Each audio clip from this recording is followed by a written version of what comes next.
Building React Native applications with Expo is incredibly easy, but at the same time also kind of confusing. Let's talk about all the ways how you can build your React Native application with Expo, including local builds, EAS, Android Studio, Xcode, and everything that you can do. Hey everyone, what's up? Simon back here with another tutorial on clarifying what you can do with Expo in your React Native application in terms of building your app. So here we go. I have a completely blank new application and we're gonna straight dive into this because the first thing is so easy. You're just gonna run npx expo and then you can follow this up with start, or you can just do npx expo. This is the easiest way of building your React Native application with Expo. It will give you a QR code that you can scan with your Android device, with your iOS device, or you can simply press A, I, or W to open Android, iOS simulator, or web. So I will just go with I, which will bring up the iOS simulator. I'm going to place it somewhere here. At the same time, I will show you this. This is my device, and we see right here, I do have an Expo build running on my computer. So now on my actual device, I can also launch the Expo Go application and I will get the preview of my application. So this is really the easiest, the fastest way to build your React Native application with Expo. However, there are considerably downsides to this. Just want to show you quickly to clarify this. We do have live reload in here if we're using this application. And the cool thing about Expo Go is that we can also, for example, press Control-Command-Z. There's a different shortcut for Android, which opens up this nice view. We're going to come back to that later, but just keep in mind, this is not the default debugging view of React Native. So how does all of this work? I just wanted to really quickly dive into and show you how fast it works. This is an application that comes bundled with a lot of SDKs from Expo. That means if we're using the camera, some kind of contact plugins, file system, whatever it might be, it is usually already bundled with this application. You can just use it right out of the box. However, what if you want to use something like React Native Vision Camera or some other package with native modules that is not included in this app? Well, then you have to turn to something else, and that is what we're going to talk about in the second step. So it's really important to understand that Expo Go is a great way to quickly spin up your application. It is okay for using it while testing. You can use it like the complete time if you're only using the Expo SDKs and modules here. Then it's completely cool. However, there's also another downside right now. Since Expo SDK 50 or 51, there's only one version of Expo SDK bundled with the Expo Go app. So in the past, there were multiple SDKs included. That's not the case anymore. So you might get into problems here and there as well. And that means Expo Go is nice for quickly looking at your application, for starting out. You don't need Android Studio, Xcode. You see, nothing is here in my folders, and it's really an easy way to look and share your application quickly. But usually you want to take things a step further, and that is where pre-build comes into play. So Expo pre-build basically means it will take the information you've specified in your app.json. There might be a block about plugins. It might include some native settings, some config plugins, and then you generate an actual native project. This usually works like this. So let's stop this here, and we do npx expo pre-build. We don't have to follow this up with anything. This usually now asks us, okay, what would you like to name your package? This is the bundle ID. We'll just stick to the default here. Same for iOS, and then it will create native folders for Android and iOS based on our application. Now, here things get a bit more complicated because you can now launch them through Android Studio, Xcode. You can continue to use the Expo CLI. There's the term continuous native generation. So there's a lot already going on after you leave the comfort of the Expo Go application. But bear with me, we're going to walk through this. So now that you have these Android and iOS folders, the easiest way to run your application is going ahead with npx expo run, and then follow this up with either Android or iOS. So I will just do npx expo run iOS. I will also now close this so we see what's going on. We don't need this right now. By the way, if you run no npx pre-build and just run npx expo run iOS, it will actually also on the first run do a pre-build of your project. So it's kind of the same. And this might take a while because now we are actually building our own native application that will be built to our device. So let's wait until this is finished. All right, so the build finished and we kind of see the same output. It looks like we're still using the Expo Go application or what's going on, but notice the difference. We are now using a development build. So this is an important term. And there you can actually still switch to the Expo Go app by pressing S. So now we have a build and the simulator here asks if I want to open this. So I click open. And we get kind of the same experience that we had before. Once again, we should have live reload, so I can change something and it quickly changes in here as well. What has changed? Now, this is our own application. You see, I launched this and I did not launch the Expo Go application. That means on my device, I also now lost the connection. If I wanted to also deploy this to a device, I would have to follow up the commands. So I don't want to mess up the command. Let's do a new terminal, npx run iOS -- device. Then I could build straight to my connected device. And by the way, this should now also work over the network, so you don't even have to connect your device to your computer. One caveat also that I want to quickly mention is I'm running this here on a Mac, and you need a Mac to do a pre-build for iOS and to run this project on iOS, the simulator, like this. If you're on a Windows machine, you can only do this for Android, and you have to use EAS, which we will talk about in the end. So now we have our development build. As I said, everything's pretty much the same, but look at this. If I now press Command Control Z, I get the default React Native debugging menu, because this is sort of a default application.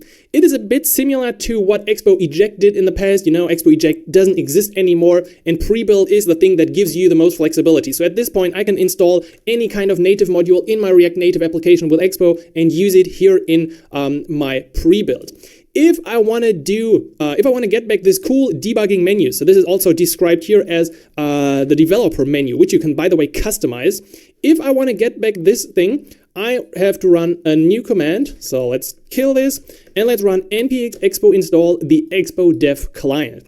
If you install this package, your final application resembles more closely what you have seen previously in the Expo Go application. The only downside to this approach is that in general, if you install a new package, you have to do a new npx expo run iOS. Also, one more thing to be aware of is if you add a new module that changes something in your app JSON, like under plugins, there's a new module, a new config plugin added that changes your native project, what you have to do is usually run again npx expo pre-build -- clean. Okay, so you don't need true or false at the end, you just need npx expo pre-build clean. This will basically wipe out your iOS and Android folders in your project and do a new clean pre-build based on everything, all the information in your app JSON. In the meantime, here's the project coming up, and you see this is now using the developer menu. It gives you access to useful tools in your development build. You can open it anytime with whatever. So let's continue, and we see if I now press Control Command Z here, I get the dev client menu that I'm used to from the Expo Go application. So this is pretty much everything that you have to understand about Expo pre-builds. I think if you understand what Expo Go is, that is this bundled app experience with pre-configured SDK versions and plugins that you can use to quickly spin up something, and you can then opt out to do a pre-build and run npx expo run iOS or Android on the simulator or on a connected device, then you know like 80-85% about how you can build your React Native project with Expo, because usually this is now enough to... Are you an office worker looking for ways to have a side income? Look at this. Companies debug and develop your application, because the pre-build, as I said, gives you 100% flexibility. You can install any native module, you can use config plugins and continuous native generation. As you can see here, we're still running live. This is like a live test, a live reload and hot reload of our application with Expo Run and not the Expo Go application. However, let's take things a step further now. You might be coming from Android Studio or iOS or Xcode as a native developer, and you're asking yourself, but maybe I just want to run it through these tools. How could I do that? Good question. I'm here to show you exactly this. So as I said, we do have an Android and iOS folder after doing our pre-build. So the pre-build is kind of like a prerequisite to do what we do now. What I want to do is I would actually like to open this. I previously could really open this this folder right here. Let's reveal it in the Finder, and then I will open the XC workspace. So this is a traditional Xcode project. Now, let's see what can we do. We can deploy this to the iPhone 15 Pro. I can do a run up here. And of course, at the same time, we could launch Android Studio. And within Android Studio, we could do something similar. Actually, I will open Android Studio because it takes like ages to open the stuff. So let's bring in the Android folder here and click Open in Android Studio. Yes, I trust that project. And then let's put this to the background because this takes some time to initialize. In the meantime, Xcode is building my application. And I intentionally want to show you something that usually goes wrong at this point. So when you build your application through Xcode for whatever reason, maybe you just, I don't know, like it, you like Xcode, you like the debugging tools of Xcode, I don't know, for whatever reason you're doing this. So if you do it from here, we see app is launching, but soon we should discover a problem because we already see it's trying to connect to Metro to develop JavaScript, but it's not really working. The problem here is that we still now need to start our local development server because if I check this out, you see nothing is running. So I do have to run npx expo start again, -- dev client. I don't know if I need that. I will just do npx expo for the moment. If I do this and I fetch this, we see now I can select my build again, I can connect, and my app is working straight through Xcode. Okay, what did we just do? Well, we just built the application, the React Native application through Xcode, but this app is still pointing to our local Metro server, which means it's pulling out the stuff here, and we have live reload and hot reload and refresh and whatnot. But what if I kill this? What if I want to install this application on a device of a friend? I can't, because I deploy it and then I see this. It's not really what I want. So if you want, I think they called it previously a standalone application that I can just like build on the iPhone of my wife, then I would have to go into Xcode, and now it gets a bit more challenging. So you have to now edit your scheme. You have to edit the scheme, and you have to go check here the build configuration. Right now it's set to debug. I will now set this to release, and I will close this. And then I will run this again to my simulator. Okay, so this is now building again. Hopefully it's not failing, and we're just gonna wait for a moment. And then we're gonna see what happens here to our iOS build. All right, so this build took really long, like about 5 minutes. I'm on a pretty fast MacBook, but this was really still super slow. But notice what we do have now. We do have this project. If I change something in here, ooh, we're not connected to my server anymore. Well, because we do have a release build of our application, which also means I can kill this, I can open it, and it opens like the regular final application. So that means if you change the release configuration here, in this case, the scheme to release, you actually get what you would finally submit to the iOS App Store. At this point, I could also now go ahead and run a product archive and do an archive build of this and upload the IPA. I do get a problem because, yeah, I haven't selected my signing, so we have to go here and select signing identity, then I would sign, and then I could finally do, what is the shortcut for an archive? Wasn't there like a shortcut? Did they remove that? Anyway. So this is the release build that I could build to some application that is not using a local development server, but has really bundled everything inside. I don't want to do this again. Not again, please don't do this again. Okay, so the thing about this is that if I now do changes here, if I like change the minimum deployment target or the display name, and if I later refresh the project with pre-build, these things would be removed. So be careful about applying changes right here in Xcode. The recommended approach is usually that you put out a config plugin and include it in your app.json. So if you're using continuous native generation, CNG, that stuff is automatically applied to your Xcode or Android projects when you do a pre-build, and then you have everything of the configuration again. So if you have something like minimum deployment target or things, you include that in your app.json. Okay, that's everything for the moment about Xcode. This should give you all the information you need to make a pre-build, deploy to your simulator or device, and even do a release build. And if you want to submit your app straight through Xcode, the classic way of building an iOS application and then handling the rest in App Store Connect. Now, let's talk about Android. At this point, hopefully my application is finished here. I also brought up my emulator device, so I do have a virtual device. You can find some guide on the internet on how to create your virtual device if you don't have one. And then I will simply hit play here, or whatever that button means, which will build my Android React Native Expo application to my emulator or whatever device that I select up here. However, we're going to run into the same trouble that we had with iOS, which means this, in the default case, is using a development instance, which means we have to do npx expo to spin up my local server, to spin up Metro. Yeah, I should probably clean this. I don't know why I sometimes get this. It's not really causing any problems, but it looks so ugly. I just want to get rid of it. So let's do npx expo again. This will start this. It is using, once again, a development build. And meanwhile, we see my app here on the emulator. Let's close this one behind this. Now select my server. We see it's loading here. And I do get my live development environment. Okay, so here we go, Android, quick change, and it of course instantly changes in my emulator, or if I would deploy this to a connected device. Good. I don't want to go through the whole process again because it might take time, but I just want to show you that if you want to do the same thing that we just did within Xcode with Android Studio, for whatever reason, because Android Studio comes in my hierarchy even way below than Xcode, you could go on the side. So let's see if we can see this. Down here, I think I can't zoom into Android Studio. So down here, there's something called build variants. You can click that one, and you're going to see by default, it is set usually to debug.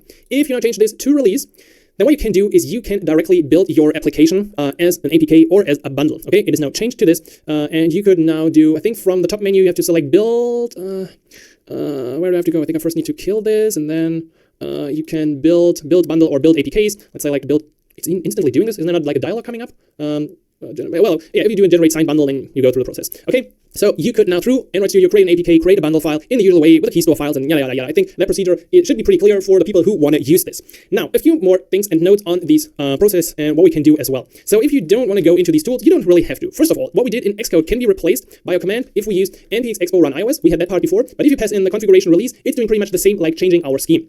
And we could also follow this up with -- device if we now wanted to build this on our device. And cool thing, it's coming up with my devices here. Pretty cool. Same thing is almost true for Android. So for Android, what you could do is npx expo run Android and then using -- variant release. Okay, instead of configuration release on Android, it's usually called a variant. Then you would build your release variant. And this one actually built my release through Android Studio. Pretty nice. So here we go. I do have an app release AIB that I can drag into my my Android device. Okay, so this is the way how we could do the same things that we just did with Xcode and Android Studio straight through the Expo CLI. Finally, I just want to mention that if you like to do this stuff, you could also do something like cd Android and then do Gradle, let's see, Gradle and then assemble release. I think there's like a command to also get like, if I just do Gradle, does it show me like all the possible commands? I don't know if I wanted to do this. I just wanted to get a list of what's possible. I think this was not a good idea. Yeah, well, I just wanted to mention that you could also straight from the command line build your application. So if you use Gradle assemble release, then this is the command to build your Android application straight from the command line. It doesn't really tie too much into React Native and Expo specific stuff. I just want to mention it so you've seen it, that you could do that stuff from the command line as well. So we've now seen Expo Go application, super easy. Expo pre-build, also kind of easy. How to use the native tools, how to use Expo tools, and how to use Android Studio to build your application. And this means you have like 95% of the knowledge about how to build your React Native application with Expo. And this actually is like enough to build an app, to develop an app, to release an app, and you don't need anything more beyond this. However, let's also talk about EAS. So I think it's quite interesting for you to see that until now, I haven't mentioned the word EAS or anything of like paid builds. Everything that you've seen so far in this video is completely free. Using Expo, using the CLI, using Android Studio, using Xcode, and using the available tools to build your app, which just shows you don't have to use EAS, but it can dramatically simplify how you build your React Native application. So EAS Build is a hosted service for building app binaries for your Expo and React Native projects. The first time I got in contact with Expo and looked up how to build stuff, I quickly got into EAS and then local builds of EAS, and everything looked so confusing. So that's why I wanted to show you all the other things of Expo Go and pre-build and what you can do locally before we actually get into this thing, because this might otherwise scare you away and say, oh, Expo is only paid, they wanted me to use EAS. No, you completely don't have to use this if you don't want to, but let's see what we can do. So usually it starts like this. In my application, I would now go ahead and run EAS login, and you have to install the EAS CLI. So yeah, it should be EAS-CLI. So now let me log in here. Logging in also means, of course, that you do need an account, but you can create one for free at expo.dev. Once you are logged in, you can run EAS build configure. So that configures our local project, okay? Would you like to automatically create an EAS project in your account? Yes, I do want this. So this is now creating my app in the dashboard right here. So if I go under projects, what did I call this right now? I think I called this Expo build, right? At least I hope so. Okay, which platform would you like to configure? Let's say all. Alrighty then, your project is ready to build. It generated an EAS JSON. We're gonna have to look at that in a second. And I can now run EAS build when you're ready to create your first build. Alright, let's first of all check out the EAS JSON. So this is a file that just specifies a few things about our project and how Expo can now build our Android and iOS application in the cloud. If you now want to build for iOS, let's talk about this. First of all, there's a block that you can add to your EAS.json. So for Android, this is quite easy. If you want an Android emulator build, for iOS, we need this little block usually. So let's put this right here. Okay, so this is now a development simulator build using the development client. Once again, what we installed in the beginning, you should now understand what development client means. I want to distribute this internally, and for iOS, I want to use the simulator. So at this time, I want to create my cloud build, and I could now run the following command. Okay, EAS build -- profile, the profile we just added. Go away, go away. So development simulator is the name right here of my profile, and then platform iOS is, well, the platform iOS. All right, I can hit enter, and what happens next is that this would be built in the cloud on the Expo servers, and because I'm on a free plan, I usually get like in a lower tier. I do have some free builds per month that I can use. But usually if you're an agency, a company that's serious about that stuff, you would usually upgrade your account so you're in a higher tier of that queue. If I check out Expo build here, what is this? You didn't like my command? What's your problem? EAS build, yeah, whatever.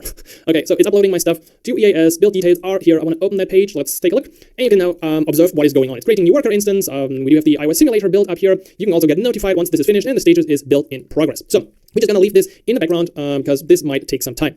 In the meantime, I think we can close this. So yeah, you can press exit. You don't have to worry about this. You can continue with your work, get a coffee, whatever, because this is now running in the cloud. However, if you now want to add your devices, you also have to run some commands to run EAS device create.